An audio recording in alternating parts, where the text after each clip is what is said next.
আসসালামু আলাইকুম। হ্যালো সবাইকে, আমি ফয়জিয়া চৌধুরী নতুন আরেকটি ব্লগে জানাই স্বাগতম। কেমন আছেন আপনারা সবাই? আমি আলহামদুলিল্লাহ ভালো আছি। দেখতে দেখতে রোজার মাস চলে এসেছে। আল্লাহর কাছে প্রার্থনা তিনি যেন আমাদের সবাইকে সুস্থভাবে রোজাগুলো পালন করার সুযোগ দেন। আমরা যেন ইবাদতের মাধ্যমে তার সান্নিধ্যে আরও বেশি আসতে পারি। আজকে কোনো স্পেসিফিক বিষয় নিয়ে ব্লগ করছি না বা কোনো রান্নাও শেয়ার করছি না। কিছু ভিডিও ধারণ করে রাখা ছিল ছুটির দিনের, তারই কিছু অংশ শেয়ার করছি। আর মাটির হাঁড়িতে রান্না কেমন হয়, কি সুবিধা অসুবিধা আছে তাই শেয়ার করব। মাটির হাঁড়ি কেনার পর আজই প্রথম ব্যবহার করছি। কেমন রান্না হয়, কি অসুবিধা হতে পারে চলুন দেখি। দিনটি ছিল শুক্রবার।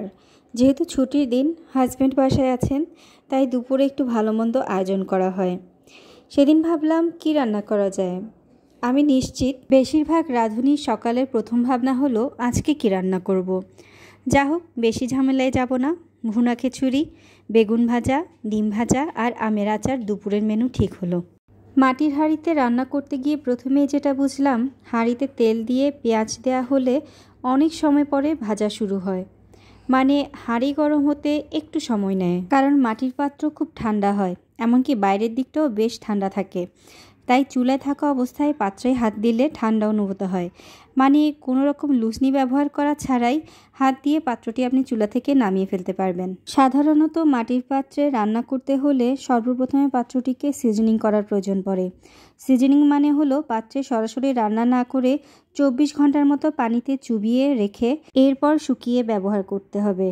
কিন্তু আমি যে পেজ থেকে মাটির পাত্রটি নিয়েছি তারা বলেছিল তাদের তৈরি পাত্রে সরাসরি গ্যাস চুলায় রান্না করা যাবে, তাই আর সিজনিংয়ের ঝামেলায় আমায় যেতে হয়নি। মাটির পাত্র নিয়ে একটু ঘাটাঘাটি করে জানতে পারলাম মাটির পাতিলে ছোট ছোট ছিদ্র হয়, যার কারণে রান্না করার সময় পাত্রের গরমটি ওই ছিদ্রগুলো দিয়ে বের হয়ে যায়, যার কারণে ভেতরে থাকা খাবার অনেক বেশি গরম হয়ে যায় না এবং খাবারের পুষ্টিমানটাও বজায় থাকে। এদিকে রান্না করতে গিয়ে দেখি আমার ফ্রিজে কাঁচামরিচের স্টক শেষ। এখন কি উপায়? আমার বারান্দা বাগানে মাশাআল্লাহ মরিচের ভালো ফলন হয়েছে, তাই 7-5 না ভেবেই টুপ করে কটা মরিচ পেরে নিয়ে আসলাম।